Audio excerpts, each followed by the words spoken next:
Bab 821 mempertaruhkan nyawa. Di dalam hati, Deska merasa sangat iri. Kalau saja dia memiliki anak buah yang setia seperti itu padanya, mungkin dari awal dia sudah menguasai kota Faroe ini. Aku sudah membulatkan tekadku, tidak ada gunanya membujukku.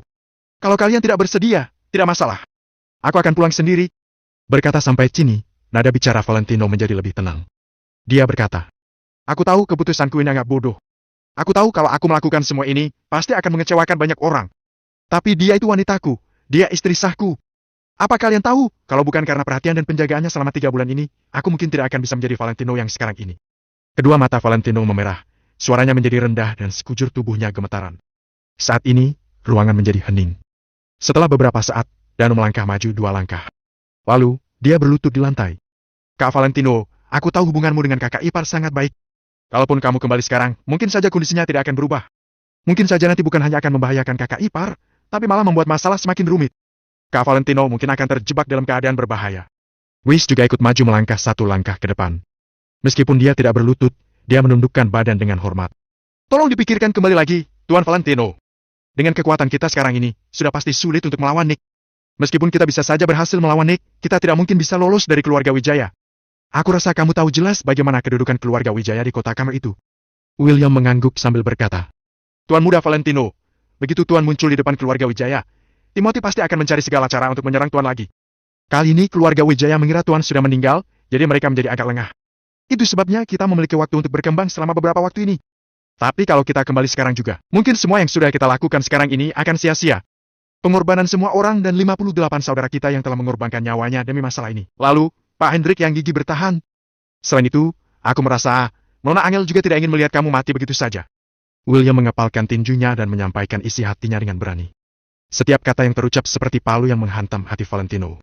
Valentino juga tidak ingin menanggung beban begitu banyak, tapi dirinya harus menanggung semua itu dengan tak berdaya. Harapan yang tak terhitung dari asosiasi Valentino Empire, pengorbanan nyawa dari Hendrik dan juga 50 prajurit dari keluarga Wijaya, serta masih banyak lagi orang-orang yang pernah membantunya. Valentino tidak bisa melantarkan Angel begitu saja. Namun, sama halnya dia juga tidak bisa melantarkan orang-orangnya begitu saja. Tuan muda Valentino, yang lebih penting sekarang adalah meski kita sudah berhasil menguasai kota Neo. Dengan kekuatan yang kita miliki sekarang, kalau keluarga Wijaya di kota Kamer kembali mengutus orang untuk mengganggumu, aku khawatir kita tidak akan bisa melawan mereka. Lebih mudah menghancurkan dibandingkan mempertahankan. Kekuatan kita masih belum cukup kuat. Mungkin saja kita bisa menghancurkan Nick, tapi masih ada Nick lainnya yang akan datang menyerang. Hingga saat itu tiba, kita semua akan kehilangan segalanya. Mungkin saja nanti, keberadaanmu akan diketahui mereka. Lalu, kita tidak akan bisa berkembang lagi secara diam-diam. Bujuk Wish. Valentino terdiam di tempat, tangannya terkepal dengan kuat dan kukunya menancap ke dalam daging tangannya. Badannya juga gemetaran. Mata Valentino kembali memerah yang membuat setiap orang merasa berdebar.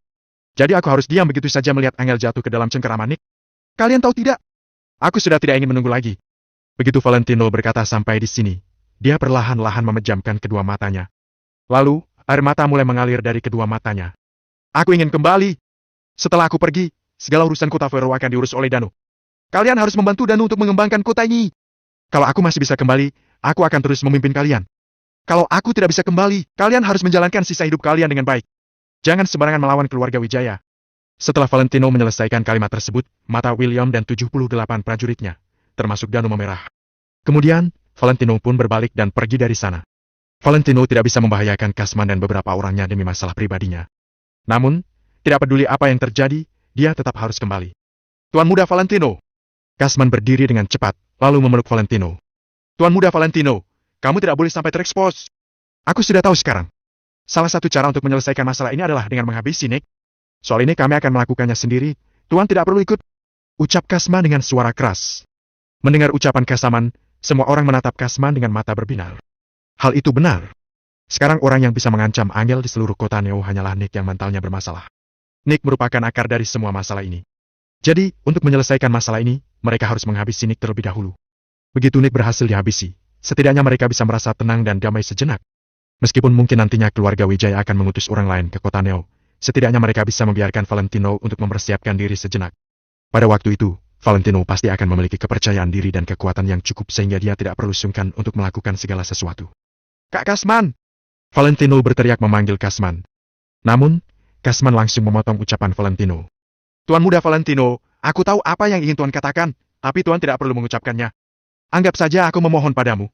Ya. Begitu Kasman menyelesaikan ucapannya, dia berbalik badan. Lalu, dia menatap semua prajurit keluarga Wijaya dan berkata, "Siapa yang bersedia ikut denganku kembali ke kota Neo? Silakan maju ke depan." Tap, tap, tap.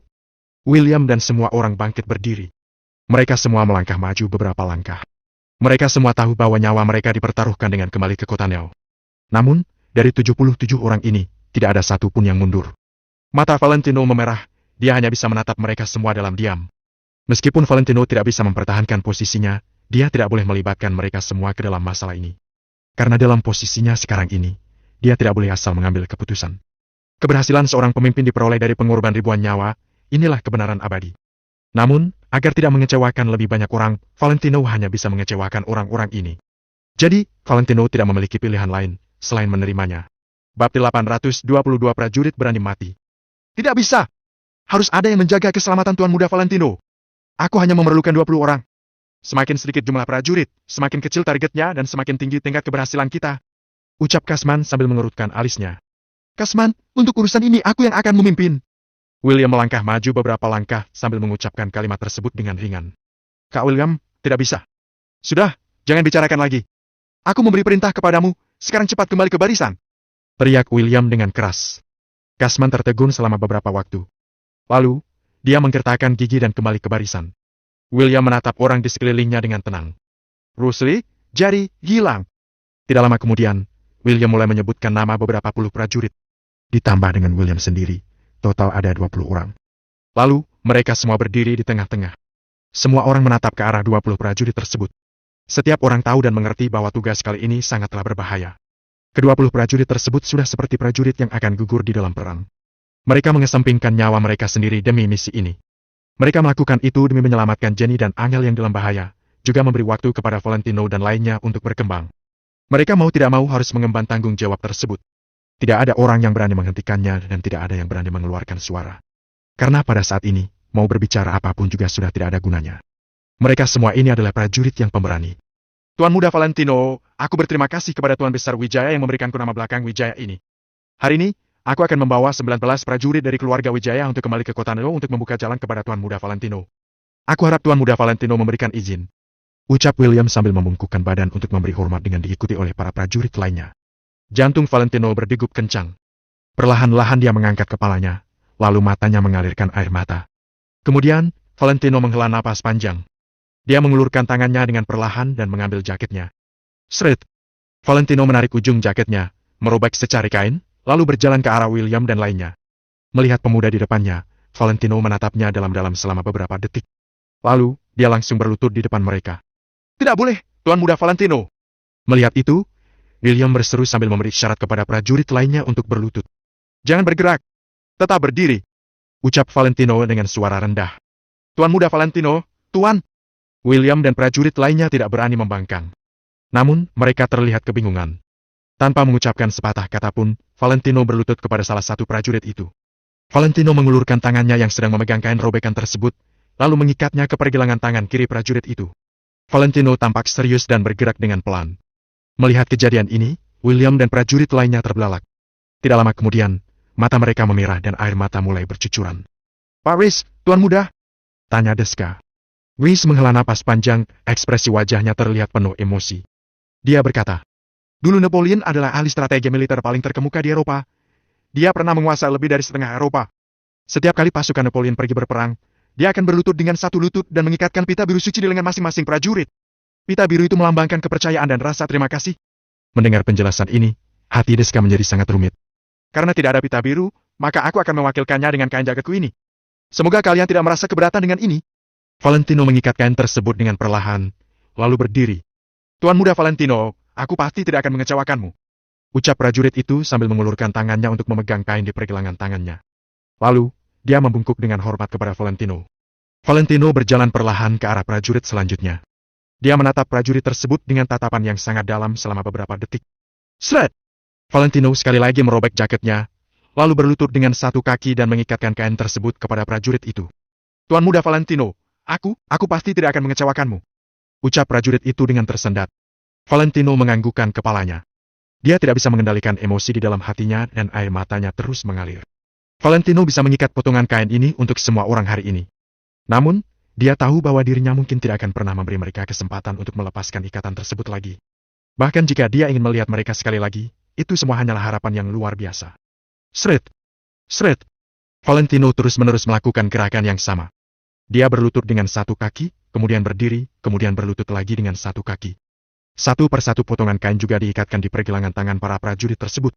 Semua orang di sekitar itu tergerak hatinya sampai tidak bisa mengucapkan sepatah kata pun. Mata semua orang memerah. Melihat Valentino yang terus mengulang gerakan berlutut lalu berdiri, kemudian mengikatkan sobekan kain, para prajurit keluarga Wijaya menjadi patah hati. Tuan Muda Valentino! Ketika pergelangan tangan William terikat kain, dia tidak bisa menahan emosi dalam hatinya. Dia pun menangis dengan keras di tempat.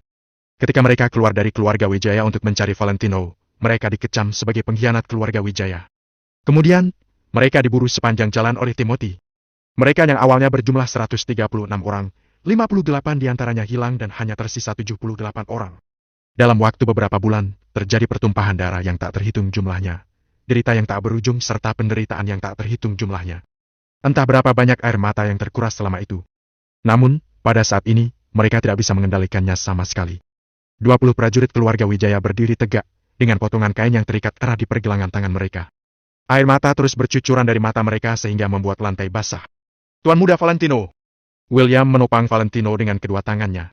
Aku mohon padamu. Valentino beranjak berdiri dengan perlahan. Sekali lagi dia membungkukkan badan dengan hormat di depan para prajuritnya. Bu! Bu! Lebih dari 20 prajurit, semuanya berlutut di lantai. Tuan Muda Valentino, kami pasti tidak akan mengecewakanmu. 20 lebih prajurit itu berteriak dengan serentak. Meski harus menghadapi ratusan pertempuran yang berbahaya, karena mereka adalah seorang prajurit, maka mereka tidak akan pulang sebelum berhasil mengalahkan musuh. William dan prajurit lainnya beranjak berdiri dengan perlahan. Kemudian, mereka membalikkan badan tanpa ragu dan berjalan ke arah pintu keluar. Kak William! Teriak Kasman dengan keras. Tuan Muda Valentino, aku serahkan padamu. Tidak peduli siapa dan kapan, kita semua pasti akan mati. Tapi kita harus tetap melindungi Tuan Muda Valentino. William berkata tanpa menoleh ke belakang, lalu dia mendorong pintu dan pergi dari sana. Aku mengerti. Jawab Kasman sambil menahan emosi di dalam dirinya agar tidak meledak dalam kesedihan. Dia hanya bisa menganggukkan kepalanya. Sedangkan di sisi lainnya, Valentino masih dalam postur membungkuk dengan hormat dan tidak bergerak sama sekali. Kasman berdiri di depan seorang diri, lalu diikuti 19 prajurit lainnya di belakangnya. Mereka mengangkat kepala mereka dengan tinggi dan melangkah maju dengan percaya diri. Mereka memang tahu bahwa kepergian mereka kali ini akan sia-sia, tapi demi Tuan Muda Valentino, mereka tidak akan pernah bisa menolaknya. Meskipun harus gugur di sana, itu juga merupakan sebuah kehormatan. Selamat jalan para prajurit terbaik. Deska melangkah maju ke depan dan berteriak ke depan pintu sana. Ratusan prajurit muda lainnya yang berada di luar gudang membelah jalan secara serempak. Mereka memandang William dan prajurit lainnya dengan kagum. Di dalam kegelapan malam, 20 orang melewati tim yang terdiri dari ratusan orang. Kemudian, mereka menghilang di antara kegelapan. Hati mereka sudah siap dengan tanggung jawab besar ini. Mereka juga sudah siap menghadapi kematian yang ada di depan mata mereka untuk kembali ke kota Neo. Angin sepoi yang dingin mengantar para prajurit kuat yang tidak akan pernah bisa kembali lagi. Cahaya bulan pada malam itu entah kenapa membuat udara terasa sangat dingin. Bab 823 seorang manusia biasa. William dan 19 orang lainnya membawa sangat sedikit barang. Selain sebuah belati dan sedikit uang, mereka hanya membawa sebuah ponsel yang digunakan untuk berkomunikasi dengan Valentino. Tidaklah sulit untuk membayangkan bagaimana kuasa Nek di kota Neo, pasti banyak prajurit keluarga Wijaya yang melindunginya. Para prajurit keluarga Wijaya juga pasti memiliki senjata api. Melawan senjata api dengan belati sama saja dengan membunuh diri. Akan tetapi, mereka tidak memiliki pilihan lain. Mereka tetap akan mencoba melawan tanpa memedulikan menang atau kalah. Hanya mereka yang bisa melakukan hal seperti ini. Kalau para bawahan Deska, bukan masalah apakah mereka bersedia atau tidak. Walaupun mereka bersedia, dengan kemampuan para bawahan Deska yang sekarang, mereka bahkan tidak bisa mengalahkan William dan yang lain. Lagi pula, mereka tidak begitu akrab dengan Valentino. Bagaimana mungkin mereka bersedia untuk berkorban demi Valentino? Setelah William dan yang lainnya pergi, Valentino masih tetap berada dalam posisi membungkuk selama 3 menit. Tuan Valentino, sebaiknya Tuan pulang dan beristirahatlah. Pasti tidak akan ada masalah kalau Kak William yang menanganinya. Kasman mengucek ujung matanya, lalu menghampiri Valentino untuk memapah dan menenangkannya. Weiss juga berjalan menghampiri Valentino, lalu berkata dengan serius. Benar, Tuan Valentino. Grup Yamandar baru saja tumbang. Kita bisa memanfaatkan saat ini untuk memperkuat posisi kita di kota Veru. Namun, Valentino malah menggeleng. Aku tidak akan pergi kemana-mana. Aku akan tetap di sini dan menunggu kabar dari mereka. Setelah itu, Valentino membalikkan badan dan berjalan menuju tangga usang di sebelahnya. Semuanya hendak mengatakan sesuatu, tapi mereka mengurungkan niat karena mereka tidak tahu harus bagaimana membujuk Valentino. Valentino sangat setia kawan dan mereka semua tahu akan hal ini. Orang-orang yang sepemikiran cenderung berkumpul.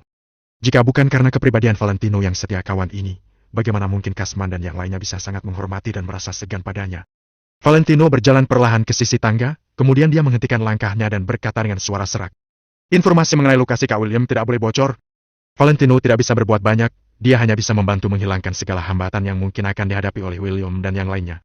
Saya mengerti, Tuan Muda Valentino. Tenang saja, Tuan Valentino. Semuanya serentak menjawab dengan penuh hormat. Valentino mengangguk, lalu berjalan menaiki tangga menuju lantai atas. Deska dan yang lainnya juga tidak lagi ragu dan langsung berjalan keluar. Wahyu, kumpulkan ponsel semua orang sekarang tanpa kecuali. Selain itu, tidak ada yang boleh meninggalkan tempat ini. Aku akan meminta orang untuk mengirimkan makanan. Tidak ada yang boleh sendirian, bahkan untuk ke kamar mandi juga harus berdua. Harus saling mengawasi. Kalau ada yang aneh, segera melapor padaku. Aku tidak akan mengampuni siapapun yang menutupinya. Nada bicara Deska terdengar serius dan sinis. Orang-orang yang bisa direkrut olehnya tentu saja bisa dipercaya.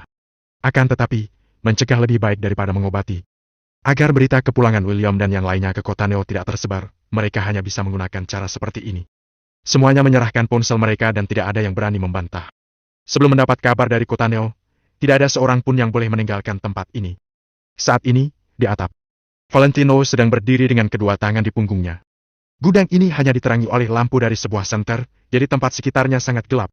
Meski begitu, orang-orang di sekitar bisa melihat dengan jelas kalau yang sedang berdiri di atap itu adalah Valentino.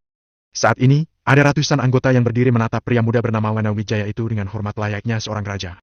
Wajah Valentino yang ditutupi topeng tidak menunjukkan ekspresi apa-apa. Sepasang matanya yang berbinar-binar menatap kejauhan. Valentino menatap jauh ke arah kota Neo. Valentino seolah-olah dapat melihat sosok William dan anggota lainnya yang kokoh dan tegar. Sosok mereka yang berjuang dan berkorban walaupun banyak bahaya yang datang. Hati Valentino terasa sangat kacau. Dia merasa khawatir pada Angel dan juga cemas terhadap William. Valentino tidak akan mengkhianati Angel, tapi dia juga tidak ingin kehilangan orang yang setia seperti William. Akan tetapi, dia seperti sedang makan buah si malakama. Dalam segala situasi, harus ada yang dikorbankan. Valentino terus menghela napas berat. Dadanya bergerak naik turun dan air mata terus mengalir dari matanya yang tertutup rapat. Kalau aku memiliki kemampuan untuk mengubah segalanya, aku pasti tidak akan mengorbankan siapapun. Suara Valentino serak. Dia mengepalkan tangannya dengan erat hingga ruas jarinya memutih, dan kukunya menusuk telapak tangannya. Dia tidak pernah sehaus ini akan kekuasaan. Seandainya dia memiliki kemampuan melawan takdir seperti di dalam cerita-cerita dongeng, kemampuan mengerikan yang dapat mengubah langit cerah menjadi mendung dalam seketika, maka dia tidak perlu takut terhadap apapun di dunia ini. Akan tetapi, dia hanyalah seorang manusia biasa. Bagaimana mungkin seorang manusia biasa bisa melawan takdir? Saat ini, ponsel Valentino bergetar, ada panggilan masuk dari Jackson. Tuan Valentino, anggotaku gagal menghentikan Nick. Dia sama sekali tidak menggubris ucapan kami. Jadi, untuk urusan kota Neo, aku hanya bisa membantu sebanyak ini. Ucap Jackson dengan nada bersalah. Namun, Valentino sama sekali tidak bermaksud menyalahkan Jackson. Dia terharu karena Jackson masih berada di pihaknya. Tidak peduli apa tujuan Jackson sebenarnya, Valentino tetap merasa berterima kasih padanya. Bagaimana dengan Jenny? Tanya Valentino pelan. Tuan Valentino, adik ipar Tuan sangat kuat. Sekarang Nick sudah diantar ke rumah sakit. Dengar-dengar, dia hampir dipukul sampai terkena anunya. Ucap Jackson, lalu dia berdeham. Valentino mengangguk. Dia tahu jelas akan perangai Jenny. Angel pernah memberitahu Valentino kalau dia dan Jenny adalah saudari kembar. Namun, kepribadian dan sifat keduanya sangat bertolak belakang. Lalu, apakah Nick melakukan sesuatu pada Jenny? Tangan Valentino yang sedang memegang ponsel mengerat. Penjagaan Dimension Next sangat ketat. Aku tidak berhasil mendapatkan informasi mengenai apa yang terjadi di dalam. Tapi, setidaknya dapat dipastikan kalau masalah belum sampai di titik terparah. Ucap Jackson. Valentino mengangguk, kemudian dia menanyakan beberapa hal lainnya, termasuk lokasi rumah sakit tempat Nick berada dan juga keadaan Angel serta Mary dan yang lainnya. Valentino juga menanyakan kondisi Hendrik. Setelah kejadian yang terjadi padamu, Tuan Hendrik langsung turun tangan dan mengurus semuanya sendiri. Banyak anggota asosiasi Valentino Empire sudah meninggalkan kota Neo, tapi Tuan Hendrik tetap tinggal. Awalnya, aku masih kurang mengerti dengan pilihannya. Sekarang aku tahu kalau dia sebenarnya sedang menunggu kepulangan Tuan Valentino. Ucap Jackson sambil menghela napas panjang. Jackson menghela napas karena Valentino sangat lihai dalam menaklukkan orang. Semuanya rela melakukan apapun untuk Valentino, tidak peduli berapa usia mereka dan tanpa membedakan status. Dengan wibawa Valentino yang seperti ini, bahkan Jackson juga ingin menyanjungnya meskipun dia merasa minder. Akan tetapi, Jackson tidak akan pernah menyangka bahwa Valentino lihai dalam mengambil hati orang, bukan menaklukkan orang. Valentino hanya melakukan hal sesuai kata hatinya dan bersikap tulus pada setiap orang. Dengan begitu, sebagai balasannya, dia mendapatkan kesetiaan dari Hendrik dan orang-orang lain. Bab 824 terguncang. Selama ini, Pak Hendrik dikurung di zona pengembangan kota Arteria. Tanya Valentino dengan suara yang kembali bergetar. Hendrik tidak pernah memberitahu Valentino tentang semua ini. Hendrik hanya mengatakan pada Valentino kalau dia kurang leluasa untuk menghubungi Valentino. Sekarang Valentino baru tahu bahwa Hendrik berada dalam kondisi yang sulit. Ya, di sebuah rumah kecil yang terbuat dari lempengan seng tipis dan dijaga 24 jam. Kondisi ruangannya gelap dan tidak ada celah cahaya masuk. Makan dan buang air juga dilakukan di ruangan itu. Berdasarkan informasi dari anggotaku, bahwa Hendrik hanya mengantarkan makanan kepada Tuan Hendrik sekali dalam sehari, bahkan terkadang sampai 2 hari. Mendengar semua itu, Valentino merasa sangat marah. Aura dingin dan mencekam terpancar dari tubuhnya. Ratusan orang yang sedang berdiri di lapangan bawah seketika merasa sedang diperhatikan oleh ular berbisa dan sontak mendongak.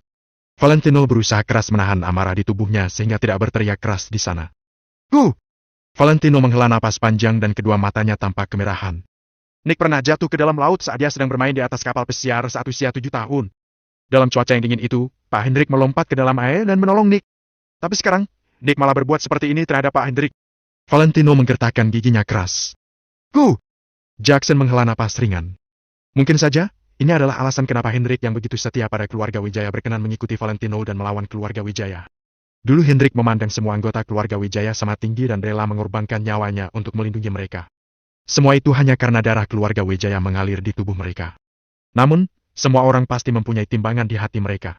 Ada beberapa orang yang tidak pantas menerima perbuatan baiknya. Dia tidak tahu balas budi dan sudah kehilangan rasa kemanusiaannya. Dia pantas mati, ucap Valentino dengan kesal. Nick masih memiliki hubungan darah dengannya. Jika Valentino membunuhnya, sama saja dengan membunuh saudara sendiri. Oleh karena itu, saat William dan yang lain memutuskan untuk membunuh Nick secara diam-diam, Valentino masih sedikit ragu. Akan tetapi, sekarang Valentino sudah tidak lagi memiliki keraguan. Tuan Valentino, katamu Nick sudah kehilangan rasa kemanusiaannya. Benar sekali, karena hal yang dilakukan beberapa bulan belakangan di kota Neo sudah keterlaluan. Tapi jangan bahas hal ini dulu. Aku akan segera melaporkan informasi yang ingin kamu ketahui, ucap Jackson dengan serius. Oke. Valentino mengangguk, kemudian menanyakan beberapa hal lagi sebelum memutuskan sambungan. Kemudian, Valentino segera menelpon William dan memberitahu semuanya kepada William. Semua informasi ini pasti akan berguna untuk William.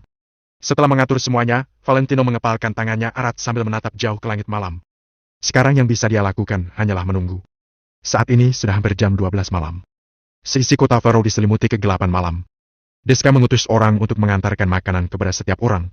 Danu juga mengantarkan sepiring makanan kepada Valentino, tapi Valentino tidak memiliki selera makan dan hanya meletakkannya di samping. Angel dan Jenny belum sepenuhnya aman. Hidup mati William dan yang lainnya belum diketahui, bagaimana Valentino bisa makan. Saat Valentino dan yang lain menunggu di sini, kota Faro juga sedang tidak tenang. Banyak sekali orang di berbagai tempat yang membahas tentang masalah Wanal. Meski sudah berhati-hati, sulit untuk menutupi apa yang terjadi di gudang terbengkalai di pinggiran kota dari mata-mata kekuasaan besar. Bagaimanapun juga, banyak sekali orang yang berkumpul dan targetnya terlalu luas. Saat mengetahui kalau semua orang ini dikumpulkan oleh Wanal, seisi kota Faro kembali terguncang. Sudah lama tidak ada keramaian seperti ini di kota Faro. Malam ini, Wanal terlebih dahulu menghancurkan gedung grup Yamandar. Kemudian, Wanal membuat CEO grup Yamandar, Adam Yamandar, berlutut memohon ampun padanya. Selain itu, saat ini, Wanal kembali menunjukkan kuasanya yang begitu hebat. Ketiga hal ini dilakukan oleh Wanal seorang, tentu saja membuat orang-orang terkejut. Nama Wanal seketika bisa terdengar di seisi kota Faro. Kota Faro yang sekarang sudah tidak tenang karena terguncang oleh nama Wanal. Sementara itu, di rumah Arka, waktu sudah larut, tapi ruang tamu mereka masih terang benderang. Katakan padaku, bagaimana kamu bisa berkenalan dengan Wanal? Beritahukan semua yang kamu ketahui tentangnya. Henry tampak sangat serius dan menatap Arka lekat-lekat. Arka juga berubah serius menghadapi Henry yang sekarang. Dia tidak pernah melihat Henry seserius ini. Arka berbicara tanpa henti, menceritakan kejadian sejak hari pertama dia berkenalan dengan Wanal hingga saat festival barang antik. Dia bahkan menceritakan tentang kejadian balapan mobil dan bermain biliar. Pahak! Setelah Arka selesai berbicara, dia menepuk pahanya dengan keras dan terlihat menyesal. Salah! Kita sudah salah. Seharusnya kita bertindak sejak awal. Tapi sekarang, Lana sudah tidak membutuhkan bantuan kita. Henry menghela napas panjang. Dia kehilangan kesempatan sebaik ini hanya karena rasa curiganya yang tinggi. Ayah, keluarga lo juga tidak begitu buruk, kan? Apakah kita tidak bisa bertahan kalau tidak bersekutu dengan Lana? Eric tidak begitu peduli mendengar ucapan ayahnya. Kamu tidak paham. Bagaimana realitas sosial sekarang ini? Sekarang orang-orang hanya melihat hasil dan tidak memedulikan potensi. Tapi sebenarnya, Hanya orang yang berpandangan jauh yang akan mengutamakan potensi. Bisa dikatakan, dengan status Lanal yang sekarang, mungkin dia juga tidak sebanding dengan CEO perusahaan lokal. Tapi, seberapa besar potensinya? Dia berkuasa atas distrik Haven, juga diikuti oleh belasan penanggung jawab perusahaan seperti Wish. Kalau dia ingin menguasai semuanya, selain kelompok elit distrik Haven, siapa lagi yang sanggup melawannya? Pertanyaan Henry membuat Erica terdiam. Erica hendak mengatakan sesuatu tapi tidak bisa. Aku akhirnya mengerti. Dulu Lano sangat berhati-hati dan rendah diri, tapi sebenarnya dia sedang mengumpulkan kekuasaannya.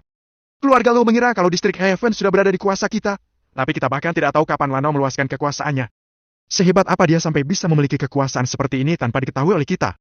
Tidak bisa. Aku harus pergi mencari tuan besar sekarang dan membicarakan tentang Lano padanya. Henry semakin gelisah dan ingin segera beranjak ke kediaman keluarga Lo. Ayah, kakek pasti sudah istirahat. Mereka juga tidak akan membukakan pintu sekarang. Ucap Erica menghentikan. Mendengar itu, Henry menghentikan langkahnya, lalu kembali duduk. Masalah ini tidak mudah diselesaikan. Lano mengumpulkan banyak sekali kekuasaan, dia pasti masih memiliki rencana lain. Sekarang aku curiga kalau dia akan melakukan suatu hal besar di kota Vero. Jadi, kita hanya memiliki dua pilihan, yaitu bersekutu dengan Lanao dan berteman dengannya. Bab 825 dua pilihan cara. Cara kedua adalah menggunakan kekuatan keluarga Lo untuk secara langsung melemahkan kekuatan Lanao yang ada. Kalau tidak, keluarga Lo juga mungkin akan diambil olehnya di masa depan. Semakin memikirkan itu, Henry merasa semakin cemas. Ayah, kurasa cara kedua tidak akan berhasil. Dengan kekuatan kita saat ini, kita tentu saja dapat melemahkan kekuatan Lanao dengan mudah. Tapi aku tahu karakternya. Dia adalah orang yang akan terus membalas dendam selama dia belum mati. Grup Yamandar adalah salah satu contohnya. Coba kamu lihat bagaimana nasib mereka saat ini. Jadi kecuali kamu mampu membunuh Lana secara tuntas, kalau tidak, jika dia masih memiliki kesempatan untuk bernapas, dia pasti akan bangkit kembali seperti seekor serigala yang kembali membalas dendam bersama segerombolan pasukan serigalanya. Erica sangat serius saat mengatakan itu. Dia merasa bahwa Valentino adalah orang yang seperti itu. Selama Valentino masih bisa bernapas, pasti akan ada saatnya dia membalas dendam. Membunuhnya? Aku tidak bisa menjamin hal ini. Kejadian malam ini juga diinterupsi oleh semacam kekuatan ajaib. Itu berarti kekuatan yang Lana tunjukkan hari ini masih bukan kekuatan penuhnya. Henry menyipitkan matanya sambil menganalisa situasi saat ini. Jika cara kedua tidak bisa dijalankan, maka hanya tersisa cara pertama. Ayah, aku juga merasa potensi Lano sangat besar. Kita tidak boleh membunuhnya. Kita bisa berteman dengannya, karena kalau kita menjadi musuh, itu akan merugikan. Bujuk Erica dengan serius. Henry melirik Erica dengan terkejut, dia tahu bagaimana karakter putrinya. Kenapa Erica membela Lano? Meskipun Erica menyembunyikan perasaannya dengan sangat baik, Henry masih bisa melihat bahwa sebenarnya ada rasa cemas di dalam tatapan Erica. Erica sepertinya sedang mengkhawatirkan keselamatan Lano. Henry tiba-tiba teringat bahwa pertama kali dia mendengar nama Lano juga dari Erica. Pada saat itu, Erica terlihat sangat memandang remeh ketika menyebut nama Lano. Di mata Erica, Lano seperti seorang bajingan bermata duitan. Namun, seiring berjalannya waktu, Henry dengan peka dapat merasakan perubahan sikap Erica terhadap Lano. Bagi Erica, membela seorang pria adalah hal yang mustahil. Nak, jangan-jangan kamu menyukai anak itu? Tanya Henry sambil mengerutkan alisnya. Erica tertegun sejenak, lalu buru-buru menggelengkan kepalanya. Ayah, bisakah kamu jangan bercanda? Dalam seumur hidupku ini, hanya Valentino dari kota No yang pantas untukku. Pria lain semuanya brengsek. Erica memasang wajah angkuh dan berkata dengan nada yang sangat serius. Setelah mendengar nama itu, Henry menjadi sedih. Keluarga Lo tentu saja juga mengetahui hal-hal mengenai kota No. Pria seperti Valentino memang sangat unggul dan langka. Tapi Valentino sudah tiada, aku juga mendengar kalau dia sudah menikah, bukan? Tanya Henry sambil menghela napas. Nada bicaranya juga terdengar sedih. Ahli bisnis seperti Valentino dengan kemampuan yang kuat, memang sangat mengagumkan. Memangnya kenapa kalau dia sudah menikah? Kenapa manusia harus dikekang oleh begitu aturan? Kalau kamu menyukainya, kejarlah dia. Bahkan jika dikatakan sebagai orang ketiga, memangnya kenapa? Kalau kamu bahkan tidak berani menanggung tuduhan demi orang yang kamu cintai, rasa suka seperti apa itu? Erica memiliki pemahamannya sendiri mengenai konsep cinta. Sedangkan pernyataanmu bahwa Valentino sudah tiada, tidak aku percaya, kata Erica dengan cemberut. Dasar keras kepala. Henry memiliki pikiran yang tersembunyi, jadi dia sudah kehilangan suasana hati yang baik untuk berdebat tentang konsep cinta dengan Erica. Dia langsung bangkit dan pergi. Kalau begitu, apakah aku harus terus berkomunikasi dengan Lana? Teriak Erica. Kalau ada kesempatan, sebaiknya kalian berteman terlebih dahulu.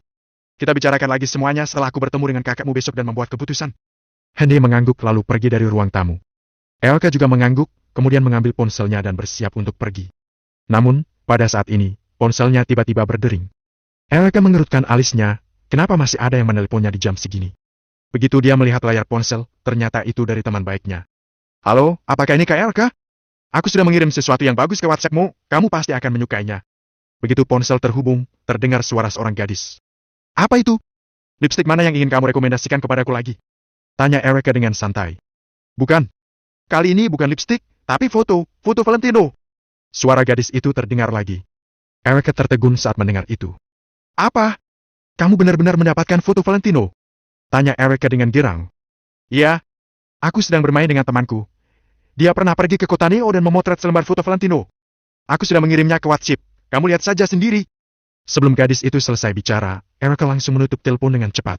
Erica membuka WhatsApp dan benar-benar menemukan ada sebuah pesan foto yang masuk. Foto itu sepertinya adalah foto Valentino ketika menghadiri sebuah acara. Upacara peletakan batu pertama zona pengembangan kota Arteria.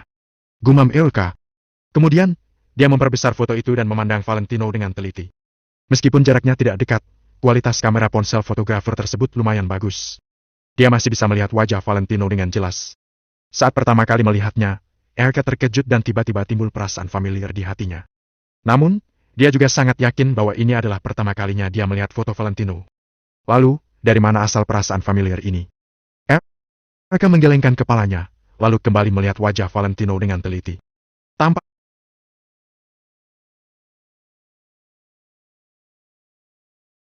sekali, sangat jantan. Pria seperti ini yang pantas untukku. Wano sama sekali tidak bisa dibandingkan dengan Valentino, meskipun mereka sama-sama bermarga wijaya. Gumam Erica. Namun, ketika teringat dengan Manau, Erica terkejut lagi dan kemudian refleks melihat ke mata Valentino di foto. Erica jadi agak bingung. Perasaan familiar ini sepertinya berasal dari mata itu. Sepertinya mata Valentino dan Lanao sedikit mirip. Kurasa dari seluruh tubuh Lanao, mungkin hanya kedua matanya itu yang sedikit tampan. Erica bergumam sendiri lalu berjalan ke kamar sambil memeluk ponsel seolah-olah dia telah mendapatkan harta yang berharga. Saat ini, di gudang terbengkalai di pinggiran kota Vero. Valentino masih menunggu di atas atap. Sedangkan ratusan orang di luar gudang itu duduk di tanah sambil mengobrol dengan rokok di tangan mereka. Setelah mendapatkan persetujuan Deska, ada juga yang menyalakan api unggun. Di malam yang gelap, cahaya api unggun memberikan sedikit kehangatan. Orang-orang itu duduk mengelilingi api unggun dan terkadang mendongak untuk melirik Valentino. Valentino telah lama berdiri di pinggiran atap sambil mempertahankan gaya itu dan juga menggenggam ponselnya dengan erat. Makanan di sebelahnya sudah tidak bisa dimakan lagi karena telah menjadi dingin sejak tadi. Danu dan yang lainnya ingin membujuk Valentino, tapi mereka tidak tahu bagaimana cara untuk membujuknya. Ponsel Valentino tiba-tiba bergetar. Bos! Valentino mengambil ponselnya dengan cepat, lalu langsung mengangkat panggilan itu.